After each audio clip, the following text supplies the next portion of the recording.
हिंदी साहित्य की महत्वपूर्ण पंक्तियाँ हम इस वीडियो में देखने वाले हैं। हिंदी साहित्य की बार-बार ऐसी पंक्तियाँ जो पूछी जाती हैं आपके पेपर में। ठीक है, टीजीटी, पीजीटी, यूजीसी नेट चाहे कोई भी आप एग्ज़ाम दे रहे हो तो सभी के लिए इम्पोर्टेंट है ये वीडियो। तो आप इसे ज़रूर देखें। यहाँ पर हमारी 85 महत्वपूर्ण पंक्तियाँ हम देखने वाले हैं। तो चलेंगे हम अपने फर्स्ट क्वेश्चन की तरफ। पूरी वीडियो आप देख लीजिए, पसंद आए तो लाइक ज़रूर कर देना, चैनल को सब्सक्राइब कर लेना जो भी बहन भाई नए हों, और शेयर कर देना। सबसे पहले यहाँ पर आपको जो पंक्ति दिखाई दे रही है, कहाँ करुणानिधि केशव सोए। कहाँ करुणानिधि केशव सोए, ये किसकी पंक्ति है? तो ये भारतेंदु जी की पंक्ति है। ठीक है, भारतेंदु जी की पंक्ति है, ध्यान रखना है। धन्य भूमि भारत सब रत्ननि की उपजावनी। धन्य भूमि भारत यानी कि वो भारत धन्य है जिसमें सब रत्नों को जो उपजाती है। ठीक है, वो प्रेमघन की पंक्ति है। थोड़ा एक दो बार इनको अच्छे से आप रिपीट करेंगे तो ये आपको याद हो जाएगी। इसकी जो पीडीएफ है वो मैं टेलीग्राम पे डाल दूंगी, आप टेलीग्राम चैनल भी ज्वाइन कर लीजिएगा।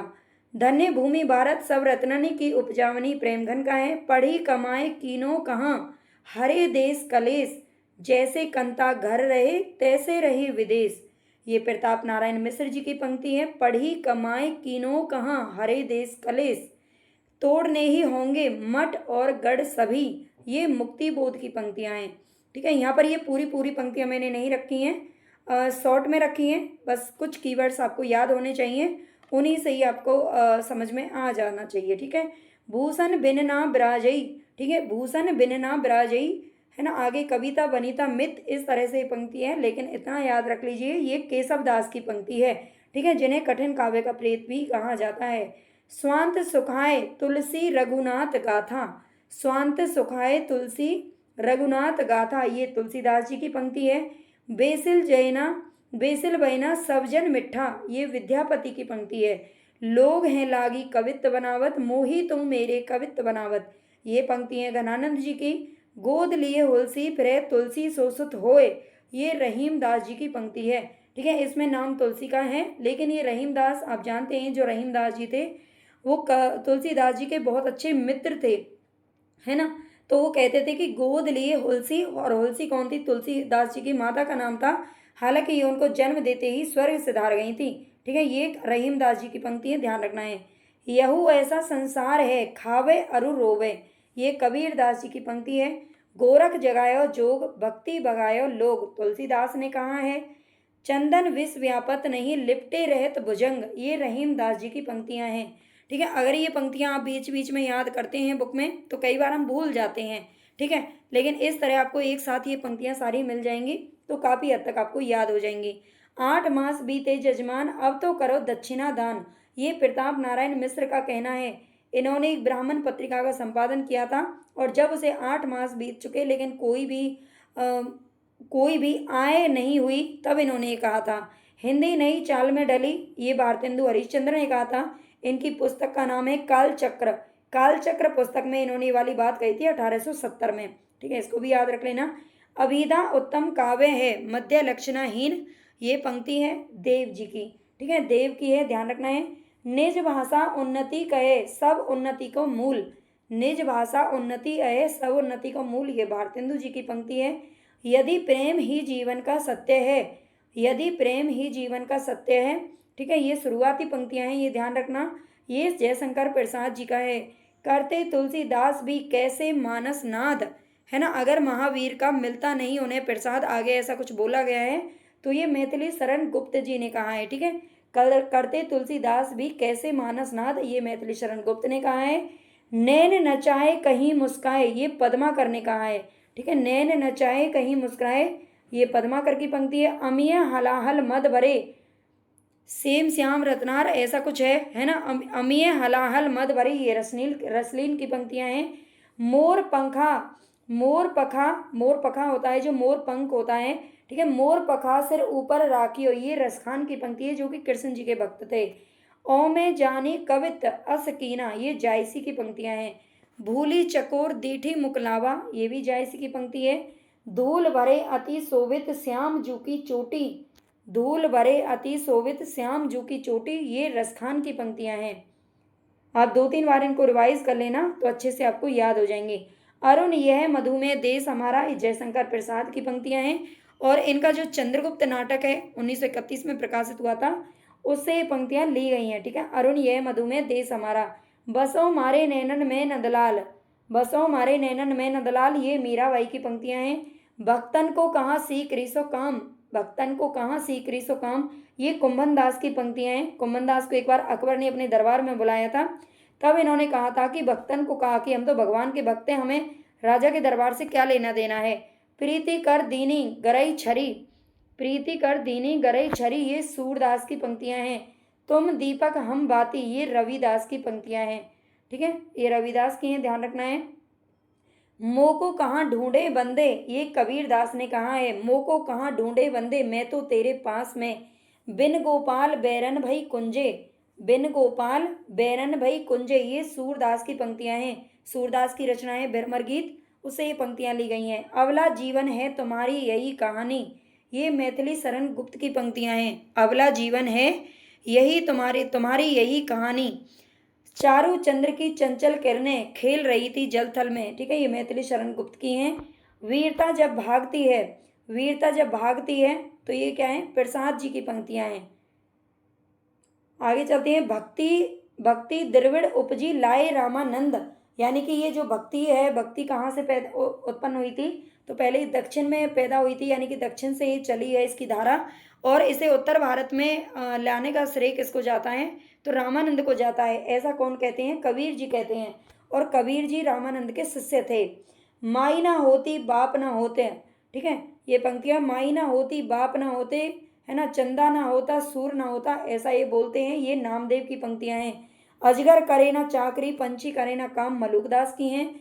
अपना मस्तक काट के वीर वाह कबीर, ये दादू दयाल की पंक्तियां हैं। अपना मस्तक काट के वीर वाह कबीर, ये दादू दयाल की हैं। हिंदू पूजे देहरा मुसलमान मसीद, ये भी नामदेव की पंक्तियां हैं। हिंदू पूजे देहरा और मुसलमान क्या पूछते हैं, मसीद, नामदेव की पंक्तियां ध्यान रखना। जाति पाति पूछे नहीं कोई, कबीरदास जी कहते हैं। आप जानते हैं कबीरदास जी संत काव्यधारा के कवि थे, प्रतिनिधि कवि, और इन्होंने जाति पाति का बहुत ही जोर शोर से खंडन किया था।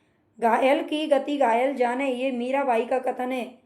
दुर्बल को ना सताई है जाकर मोटी हाय, दुर्बल को ना सताई है जाकर मोटी हाय, ये कबीरदास जी की है। मौसम कौन कुटिल खल कामी, ये सूरदास ने कहा है। मौसम कौन कुटिल खल कामी, मतलब मेरे समान और दूसरा कोई भी कुटिल खल, है ना, खल शत्रु को बोलते हैं, कामी मतलब ऐसा कोई भी नहीं है, मेरे अंदर है जो भी बुराई है, ऐसा सूरदास जी कहते हैं।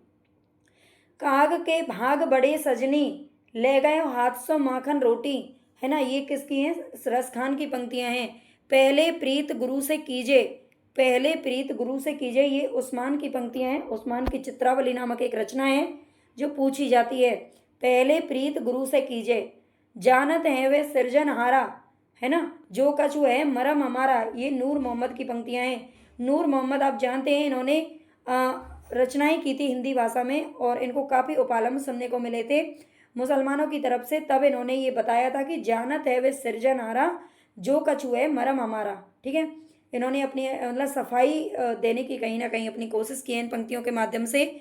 मानसु प्रेम भयो बैकुंठ जाए, ये भी जायसे की पंक्तियां हैं। मानसु प्रेम भयो बैकुंठ जाए, हिंदू मग पर पाँव न राखियो, ये भी नूर मोहम्मद की पंक्तियां हैं।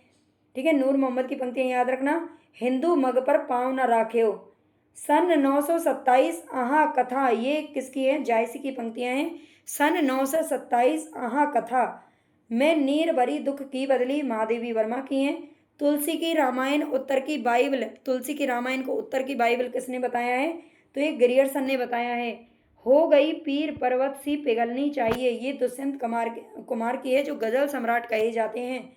ठीक है, हो गई पीर पर्वत सी पिघलनी चाहिए। ढोल गवार शूद्र पशु नारी, ढोल गवार शूद्र पशु नारी, है ना, ये तुलसीदास की पंक्तियां हैं। हालांकि इसको जो जानते नहीं है वो कुछ और तरीके से समझते हैं, है ना। ढोल गवार शूद्र पशु नारी, ये सब ताड़न के अधिकारी, लेकिन इसका कुछ मतलब है वो अलग ही है। ठीक है, लेकिन लोग इसका मतलब कुछ अलग ही निकालते हैं। वो नारी को भी कहीं ना कहीं उसी चीज में लेते हैं और कहते हैं फिर तुलसीदास ने भी तो ऐसा बोला है ना, जो कि बिल्कुल गलत है, जिसका अर्थ कुछ और है। रहीमन पानी राखिए बिन पानी सब सून, ये रहीम दास जी की पंक्तियां हैं। रहीमन पानी राखिए बिन पानी सब सून। इसमें अलंकार भी बहुत पूछा जाता है, इसमें श्लेष अलंकार है, ये भी याद रखना। पायो जी मैंने राम रतन धन पायो, ये मीराबाई की पंक्तियां हैं। पायो जी मैंने राम रतन धन पायो। शुद्ध काल के पारखी कौन है? रामविलास शर्मा। ठीक है, शुद्ध काल के पारखी रामविलास शर्मा की पंक्तियां हैं, इनको कहा जाता है। और लीक पर वे चलें, ये सर्वेश्वर दयाल सक्सेना की हैं। लीक पर वे चलें, बीती विभावरी जागरी, ये प्रसाद जी की पंक्तियां हैं। ठीक है, जयशंकर प्रसाद की पंक्तियां हैं। बीती विभावरी जागरी, तुलसी गंग भये सुकविन के सरदार, ये बेकारी दास की पंक्तियां हैं। तुलसी गंग भये सुकविन के सरदार, पौन मया करी घूंघट टारे, ये नागरी दास की पंक्तियां हैं, जिनका मूल नाम था राजा सावन सिंह, महाराजा सावन सिंह। ठीक है, पौन मैया करे घूंघट टारे, साखी शबद दोहरा, साखी शबद दोहरा, ये इसकी शुरुआती पंक्तियां हैं, तुलसीदास जी की हैं ये। उददी आई तेई बंधन कीना, ये जायसी की पंक्तियां हैं। उददी आई तेई बंधन कीना।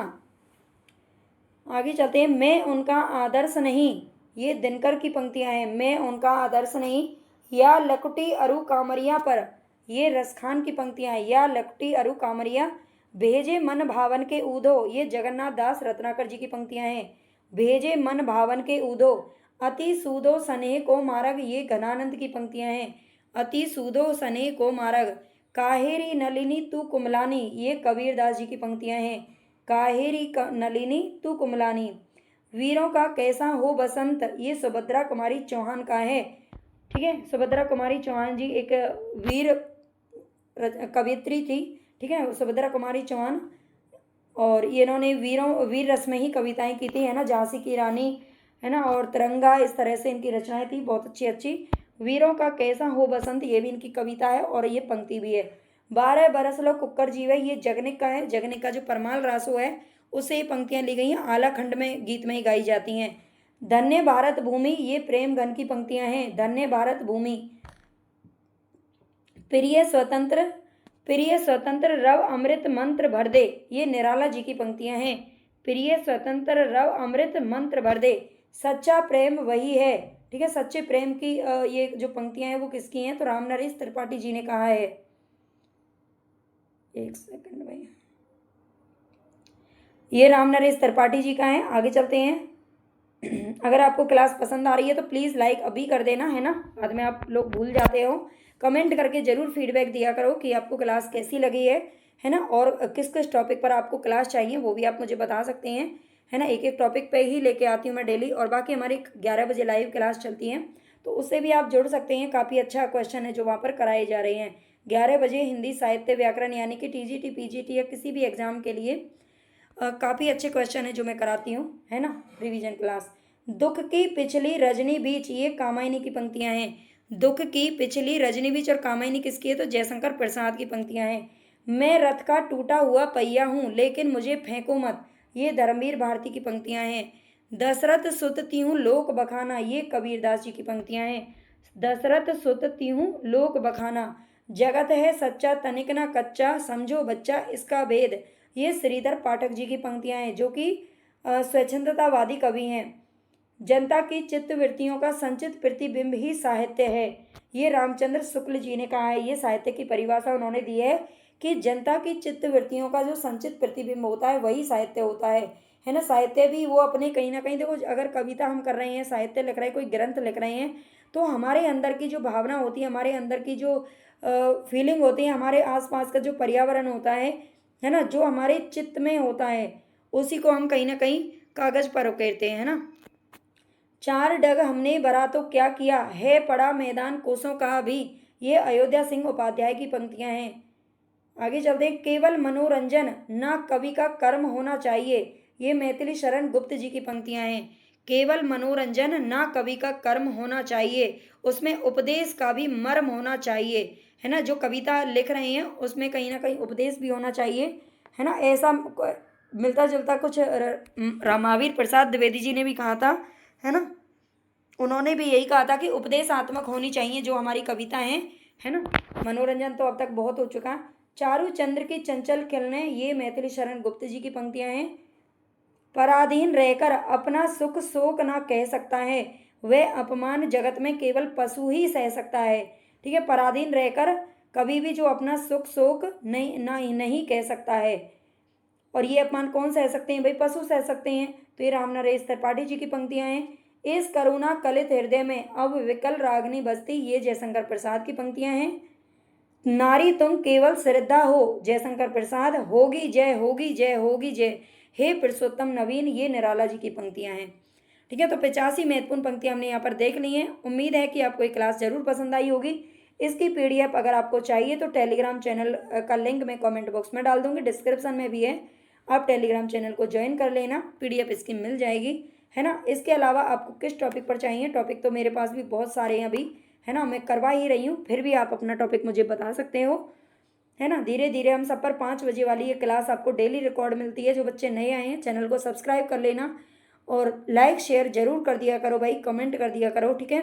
इन चीज़ों में आपका कुछ नहीं जाता है, बस थोड़ा सा 2 सेकंड का टाइम लगेगा और हमें बहुत ज़्यादा बल मिलेगा, है ना। ओके, चलते हैं, नमस्ते। हमें बार बार पूछी जाती है और पूछी जा सकती हैं, उन सबको हम यहाँ पर फटाफट से रिवीजन करने वाले हैं। तो एक बार आप सभी अपनी कॉपी पर नोट कर लीजिए या फिर आप देख लीजिए। PDF अगर आपको चाहिए तो आप टेलीग्राम चैनल को ज्वाइन कर लेना, वहाँ पर आपको इसकी PDF भी मिल जाएगी। तो चलेंगे अपनी क्लास की तरफ बिना देरी किए, और उससे पहले आप सभी चैनल को सब्सक्राइब जरूर कर लेना, लाइक कर देना और कमेंट बॉक्स में आप अपनी फीडबैक जरूर दिया करो। अगर आपको किस टॉपिक पर वीडियो चाहिए तो वो भी आप मुझे कमेंट बॉक्स में लिख करके बता सकते हो। शब्दार्थौ सहितौ काव्यम गद्य पद्यम चैत तद्विता। तो ये जो पंक्ति है बहुत बार पूछी जाती है, ये भामा की पंक्ति है। शरीरम ताप दृष्टार्थ विविच्छिन्ना पदावली, ये दंडी की पंक्ति है। काव्य शब्दों अयं गुना अलंकार संस्कृतयो शब्दार्थयो वर्तते, ये किसकी पंक्ति है? तो ये वामन की पंक्ति है। काव्य शब्दों अयं गुणं अलंकार संस्कृतयो शब्दार्थयो वर्तते। ठीक है, आपको पंक्तियां हैं ये देखो। काव्य शास्त्र इतना आसान नहीं है, थोड़ा संस्कृत है, और हम अगर हिंदी वाले बच्चे हैं तो संस्कृत है थोड़ा सा मुश्किल होता है, ज़्यादा तो नहीं है लेकिन थोड़ा सा याद करना कठिन हो जाता है। और ये जो पंक्तियाँ हैं देखने में हमें कभी कभी बिल्कुल एक जैसी लगती हैं, तो इनको अच्छे से आपको एक जगह पर नोट कर लेना है और बार बार याद करना है। ननु शब्दार्थौ काव्यम, ये रुद्रट की पंक्ति है। ठीक है, ननु शब्दार्थौ काव्यम किसकी है? तो ये रुद्रट की पंक्ति है। आगे देखते हैं, शब्दार्थ शरीरम तावत काव्यम, ये किसकी पंक्ति है? तो आनंद वर्धन की पंक्ति है। शब्दार्थ शरीरम तावत काव्यम, आप जानते हैं आनंद वर्धन ध्वनि संप्रदाय के प्रवर्तक थे।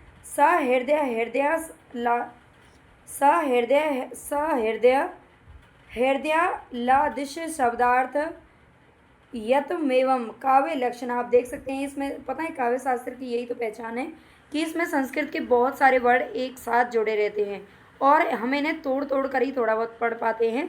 ठीक है, पढ़ने में गलती हो सकती है संस्कृत में, उसकी आप चिंता मत कीजिए, बस आपको अपने काम से मतलब होना चाहिए। आपका काम है इन पंक्तियों को याद करना। ठीक है, तो ये आनंद वर्धन यहाँ पर हमारा राइट आंसर हो जाएगा।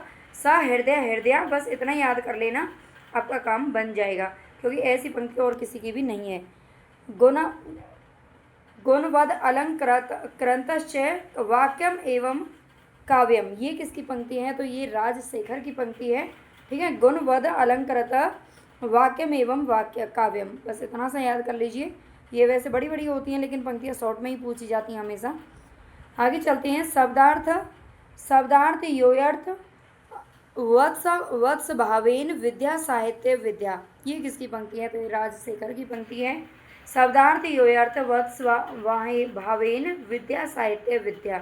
ठीक है, आप अच्छे से पढ़ लीजिएगा, ये राजशेखर की पंक्ति है।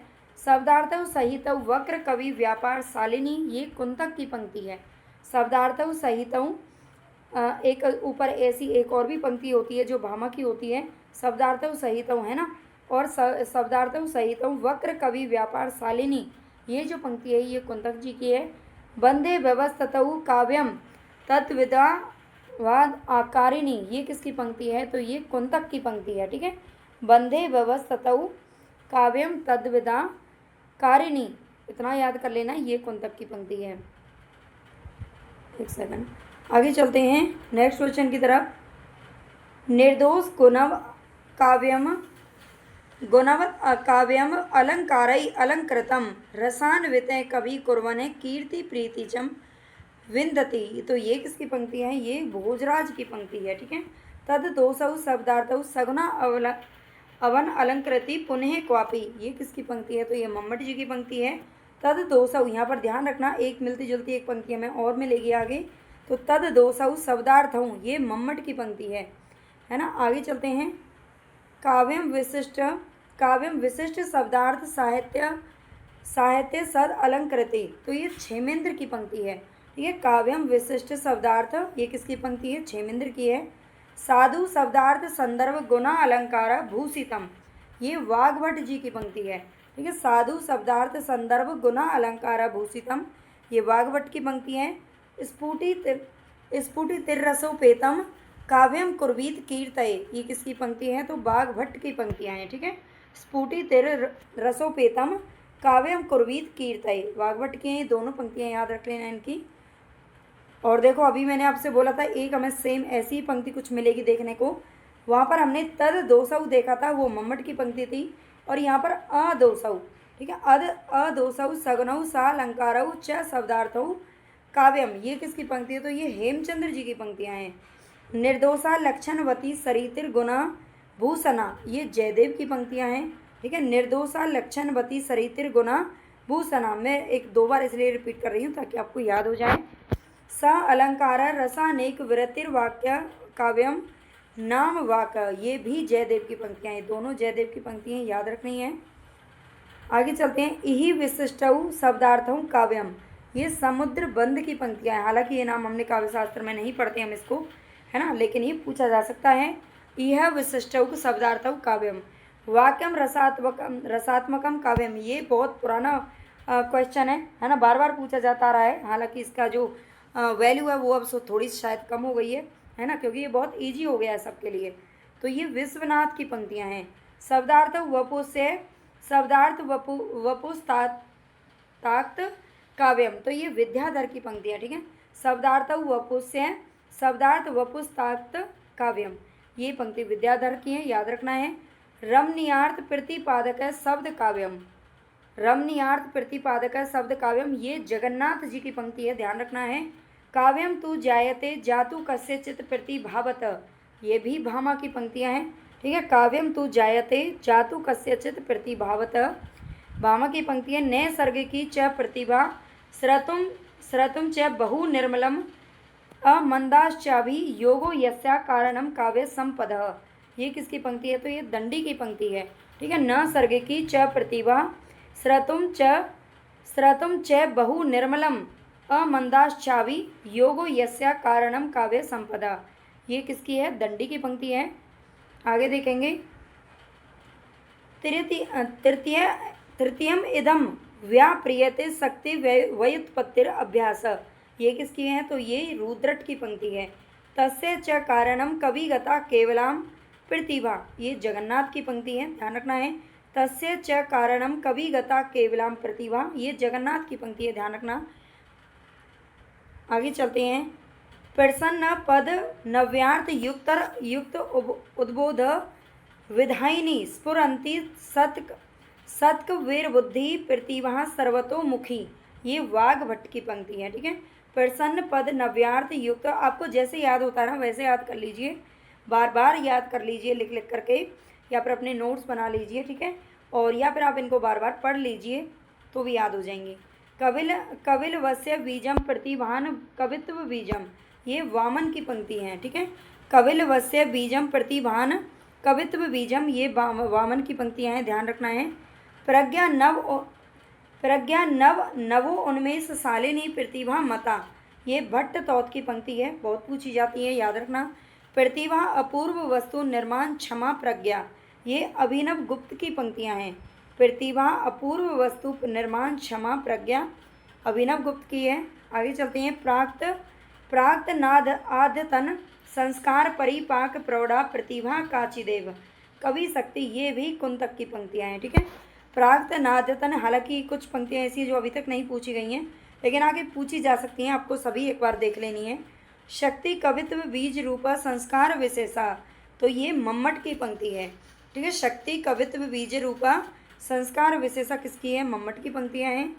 आगे है यहाँ पर सा, यानी कि प्रतिभा काव्य घटना अनुकूल शब्दों उपस्थिति। ये किसकी है? तो जगन्नाथ की पंक्ति है ना। हालांकि हमने बहुत ठीक ठाक पढ़ लिया है ना, थोड़ा सा संस्कृत बोलने में तो दिक्कत होती ही है, जो बिल्कुल संस्कृत के विद्वान है वही अच्छे से पढ़ पाते हैं, है ना। तो इसलिए इस चीज़ के लिए तो प्लीज़ आप नेगेटिव कमेंट मत करना कि मैम अच्छे से नहीं पढ़ा, अच्छे से पढ़ने की कोशिश ही करते हैं सब। और बाकी अगर आपको क्लास अच्छी लगी हो तो लाइक ज़रूर कर देना, है ना। और आपको जिस टॉपिक पर वीडियो चाहिए उसको आप मुझे ज़रूर भेजें, ठीक है, कौन से टॉपिक पर चाहिए। बाकी तो क्लास चल रही हैं। और सब्सक्राइब जरूर कर लेना सभी बच्चे, शेयर कर देना। धन्यवाद। रामचंद्र शुक्ल के महत्वपूर्ण कथन हमें इस क्लास में देखने वाले हैं। उम्मीद है आप सभी को क्लास ज़रूर पसंद आएगी। तो बिना टाइम वेस्ट किए हम आगे चलते हैं। हिंदी को प्रौढ़ साहित्य की भाषा सिद्ध करने के लिए काफ़ी है तुलसीदास। तो ये कथन किसका है? देखो सारे ही जो कथन हैं इसमें 75 से लेकर के 80 तक जो कथन हैं वो सभी शुक्ल जी की किताब से ही हैं और शुक्ल जी ने ही कहे हैं, ठीक है। तो कुछ कथन के बारे में बताया जाएगा कि वो किसके लिए कहे हैं, कुछ कथन उन्होंने वैसे ही बता दिए हैं, ठीक है। तो अच्छे से आप समझ लीजिएगा, एक बार पूरा आप पढ़ेंगे तो समझ में आ जाएगा। हिंदी को प्रौढ़ साहित्य की भाषा सिद्ध करने के लिए काफ़ी हैं कौन? तुलसीदास, ठीक है। शुक्ल जी हिंदी कविता की प्रौढ़ता का आरंभ तुलसी से ही मानते हैं, ये भी ध्यान रखना है। जो शुक्ल जी हैं वो हिंदी कविता की प्रौढ़ता, है ना, कि यानी कि कविता जो थी वो अपने प्रौढ़ रूप में आ चुकी थी। कब? तुलसी से इसका आरंभ वो मानते हैं। शुक्ल जी तुलसीदास को स्मार्त वैष्णव मानते हैं, ये भी ध्यान रखना है। जो शुक्ल जी हैं वो तुलसीदास को स्मार्त वैष्णव मानते हैं। तुलसीदास के बारे में कबीरदास या इनके काफ़ी कथन हैं जो पूछे जाते हैं।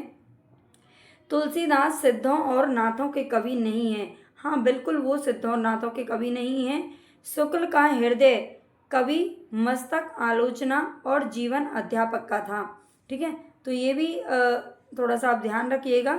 शुक्ल के बारे में और भी जो कथन है वो भी यहाँ पर आपको मिलेंगे।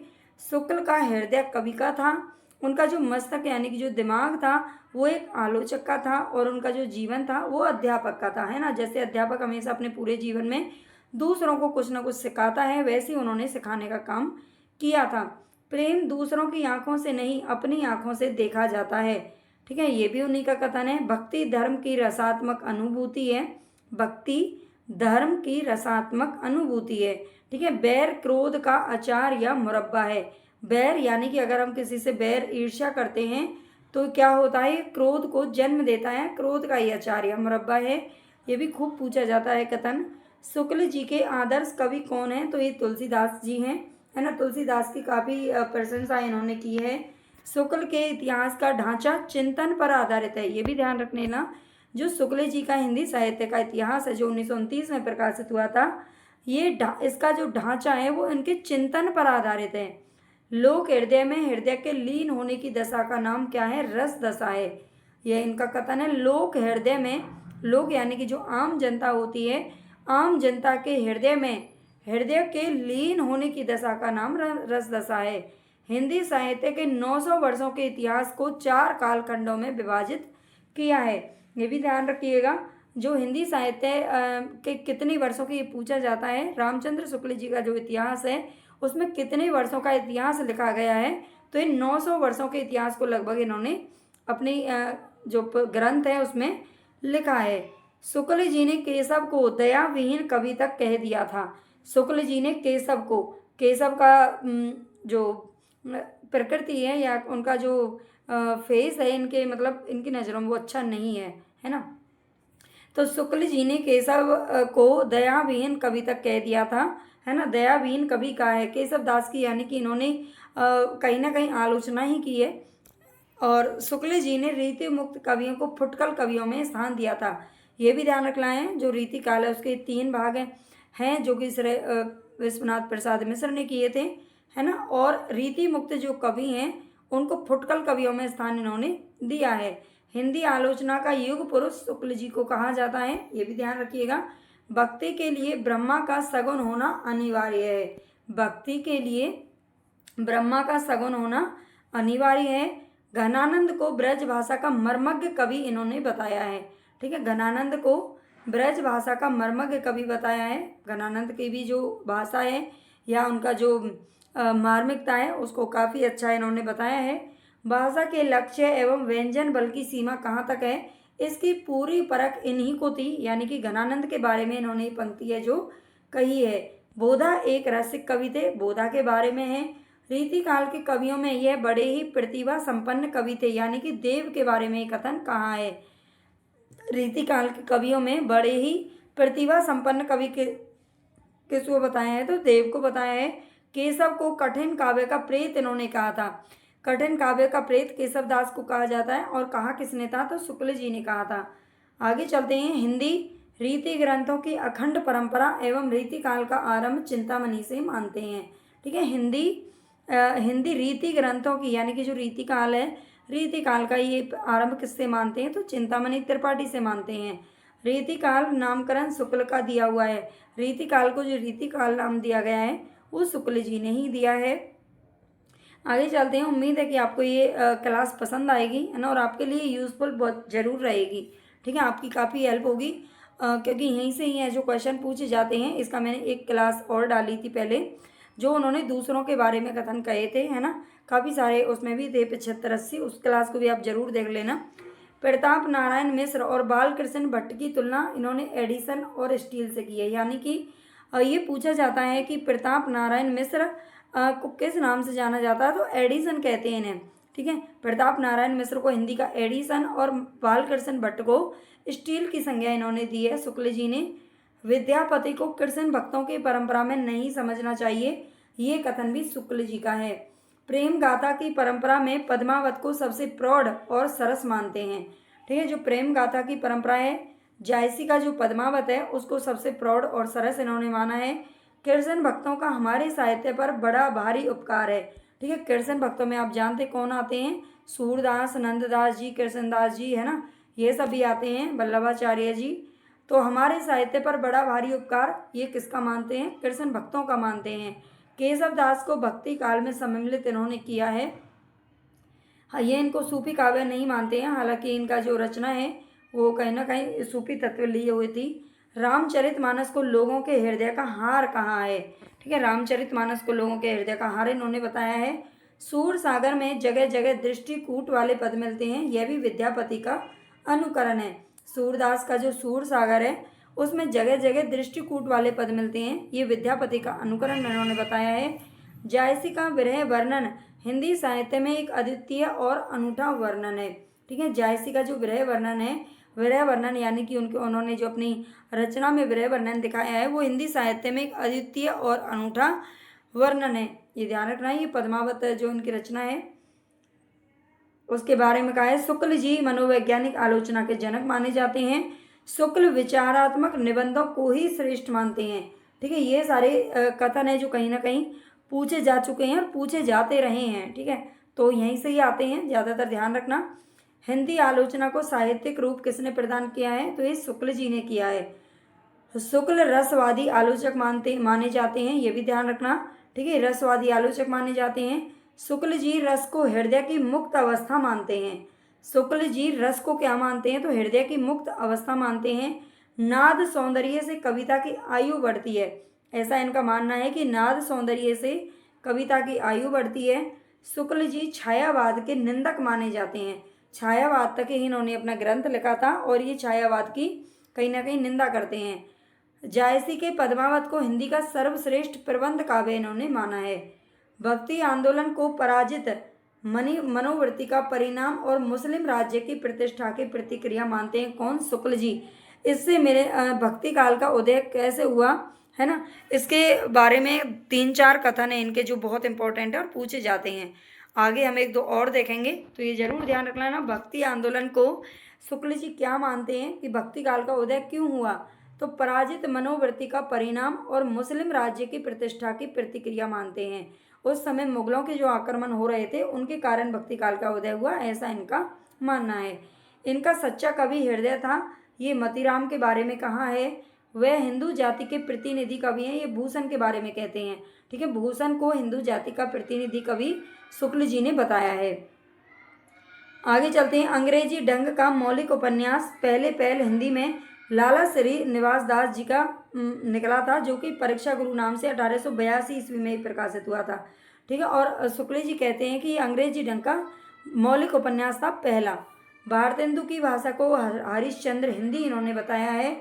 यदि गद्य कवियों या लेखकों की कसौटी है तो निबंध गद्य की कसौटी है। ये भी किसका कथन है? तो ये रामचंद्र शुक्ल जी ने ही कहा है। ठीक है। यदि गद्य कवियों या लेखकों की कसौटी है तो निबंध गद्य की कसौटी है। आगे चलते हैं। भाषा की पूर्ण शक्ति का विकास निबंधों में ही संभव हो सकता है। भाषा की पूर्ण शक्ति का विकास किसमें?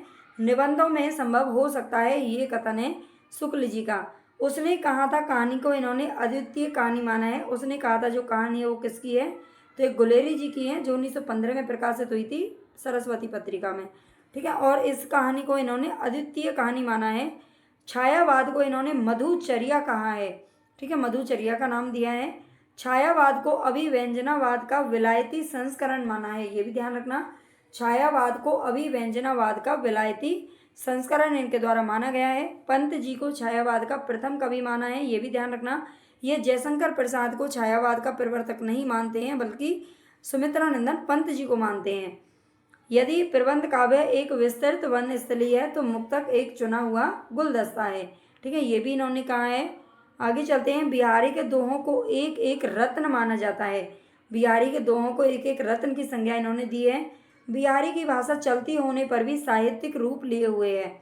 ठीक है। बिहारी की जो भाषा है उसको चलती होने पर भी, यानी कि चलती हुई बताया है उस भाषा को। कविता उनकी श्रृंगारी है पर प्रेम की उच्च भूमि पर नहीं पहुंचती, ये बिहारी जी के बारे में ही इन्होंने बोला है।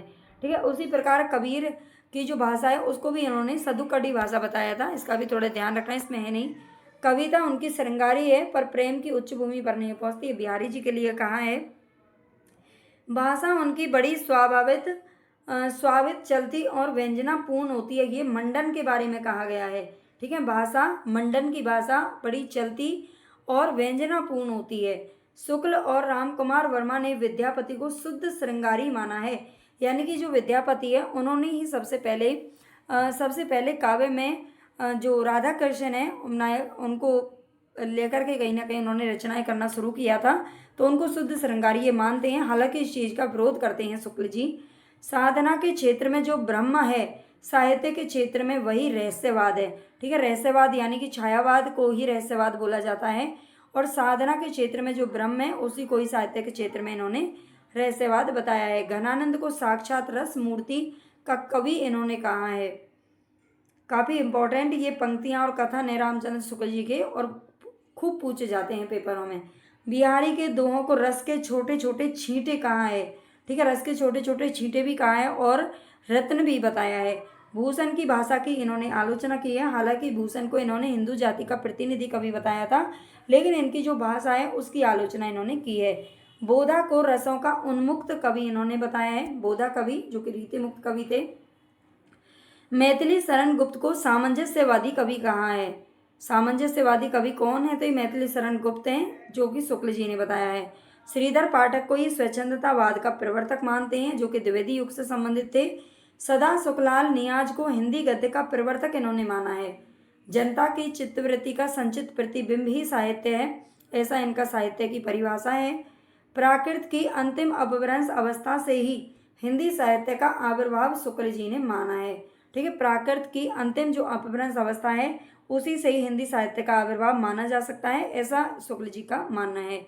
कबीर की अपेक्षा खुसरो का ध्यान बोलचाल की भाषा की ओर अधिक था, यानी कि कबीर की अपेक्षा कबीर का ध्यान भाषा पर बिल्कुल नहीं था, है ना। उनकी जो भाषा है वो कहीं साधुओं की भाषा उन्होंने अपनाई है ना, ऐसा इनका मानना है। सदुकड़ी इसीलिए बोलते हैं जो साधु भाषा मिश्रित होती है।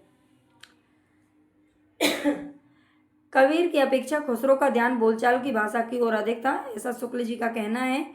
आध्यात्मिक रंग के चश्मे आजकल बहुत सस्ते हो गए हैं, उन्हें चढ़ाकर जैसे कुछ लोगों ने गीत गोविंद के पदों को आध्यात्मिक संकेत बताया है, वैसे ही विद्यापति के इन पदों को भी बताया है। ठीक है। ये विद्यापति के बारे में इन्होंने ऐसा बोला था कि आध्यात्मिक रंग के चश्मे आजकल बहुत सस्ते हो गए हैं, है ना, विद्यापति के बारे में। अपनी पौरुष से हताश जाति के लिए भगवान की शक्ति और करुणा की ओर ध्यान ले जाने के अतिरिक्त दूसरा मार्ग क्या था? ये जो भक्ति काल का उदय था उसके लिए ही इनका मानना है कि अपने पौरुष से, पौरुष का मतलब है जब मुगलों के आक्रमण हो रहे थे तो लोग यहाँ पर अपने आप को पराजित महसूस कर रहे थे, उनका मुकाबला नहीं कर पा रहे थे, है ना। और अपने प्रियतनों से, पौरुष का मतलब होता है अपने पुरुषार्थ से, अपनी मेहनत से कहीं ना कहीं वो परेशान हो गए थे, हताश हो गए थे, निराश हो गए थे, और तब उन्होंने भगवान की शरण ली। आगे चलते हैं। भक्ति का जो सोता दक्षिण की ओर से धीरे धीरे उत्तर भारत की ओर पहले से ही आ रहा था, उसे राजनीतिक परिवर्तन के कारण शून्य पड़ते हुए जनता के हृदय क्षेत्र में फैलने के लिए पूरा स्थान मिला। ये भी शुक्ल जी का कथन है, खूब पूछा जाता है ये वाला कथन। इसमें कोई संदेह नहीं कि कबीर ने ठीक मौके पर जनता के उस बड़े भाग को संभाला जो नाथ पंथियों के प्रभाव से, प्रेम भाव और भक्ति रस से शून्य और शुष्क पड़ता जा रहा था। ठीक है, ये भी इन्हीं का कथन है। भक्ति की निष्पत्ति श्रद्धा और प्रेम के योग से होती है, ये शुक्ल जी का मानना है। कबीर की वाणी में, अगर आपको क्लास पसंद आ रही है, आपको लगता है कि मैंने आपके लिए थोड़ा सा भी हेल्प करने की कोशिश की है, मेहनत की है, तो प्लीज़ चैनल को सब्सक्राइब जरूर कर लेना जो बच्चे नहीं हैं, और लाइक कर दिया करो भाई, है ना। एक लाइक करने में आपका कुछ नहीं जाता है ना। ये मत सोचा करो कि किसी दूसरे का भला हो जाएगा, आप भला करोगे तो आपका भला होगा। तो लाइक ज़रूर कर देना और शेयर करके ज़रूर बताना कि क्लास आपको कैसी लगी और किस टॉपिक पर आपको क्लास चाहिए, है ना। वैसे तो मैं सबका को जो भी बच्चे बोलते हैं मुझे कमेंट करके मैं इस पर लेके आएगी, उन सब पर टॉपिक पर क्लास में बनाऊंगी और धीरे धीरे ही आ पाएगी। ठीक है। कबीर की वाणी में स्थान स्थान पर भावात्मक रहस्यवाद की जो झलक मिलती है वह सूफियों के सत्संग का प्रसाद है। ठीक है, कबीर की वाणी में स्थान स्थान पर भावात्मक रहस्यवाद की जो झलक मिलती है उसे सूफियों के सत्संग का प्रसाद बताया है शुक्ल जी ने। दादू की वाणी में यद्यपि उक्तियों का वह चमत्कार नहीं है जो कबीर की वाणी में मिलता है, पर प्रेम भाव का निरूपण अधिक सरस और गंभीर है। ये जायसी के लिए इन्होंने बोला है, जायसी के यानी कि दादू के लिए बोला है ना, दादू दयाल। मीराबाई और चैतन्य महाप्रभु दोनों पर सूफियों का प्रभाव पाया जाता है। हालांकि जो मीराबाई थी वो निरपेक्ष कवयित्री थी, है ना, किसी भी धर्म से उसका संबंध नहीं था। धर्म से यानी कि सगुण, निर्गुण या भक्ति काल की जो शाखाएं थी उनसे उनका संबंध नहीं था, निरपेक्ष कवयित्री मानी गई हैं। लेकिन फिर भी इन पर सूफियों का प्रभाव रामचंद्र शुक्ल जी ने बताया है। तुलसी और सूरदास हिंदी काव्य गगन के सूर्य और चंद्र हैं, और कवि गड़िया नंददास जड़िया, ये नंददास को इन्होंने उपाधि दी थी, नंददास की जड़िया कवि की। ठीक है, जड़िया कवि इनको बताया था, और वो भी किसके लिए, इनकी एक रचना है रास पंचाध्यायी। ठीक है, रास पंचाध्यायी जो कि रोला छंद में लिखी हुई है, इसके लिए उन्होंने नंददास को जड़िया कवि कहा था। व्याकरण की शुद्धता और भाषा की सफाई के प्रवर्तक द्विवेदी जी थे। द्विवेदी का मतलब है यहाँ पर महावीर प्रसाद द्विवेदी। ठीक है, कहीं हजारी प्रसाद मत लगा देना आप। महावीर प्रसाद द्विवेदी को इन्होंने व्याकरण की शुद्धता और भाषा की सफाई के प्रवर्तक बताया है। तो यहाँ पर आज हमारे 78 ये क्वेश्चन थे। उम्मीद है कि आपको ज़रूर पसंद आएंगे और आपके लिए ये यूजफुल भी ज़रूर रहेंगे। और आप बताइएगा मुझे किस टॉपिक पर आपको क्लास चाहिए, मैं बना रही हूँ तो धीरे धीरे आपका टॉपिक भी उसमें काउंट हो जाएगा। अगर मैंने पढ़ा दिया होगा तो आप उसको प्लेलिस्ट में भी देख सकते हो, नहीं तो आगे लेके आती रहूँगी। धन्यवाद। डेली हमारी सुबह लाइव होती है क्लास 11 बजे। जो बच्चे नहीं देखते हैं वो उससे भी ज़रूर जुड़ सकते हैं, काफ़ी अच्छी क्लास होती है। धन्यवाद।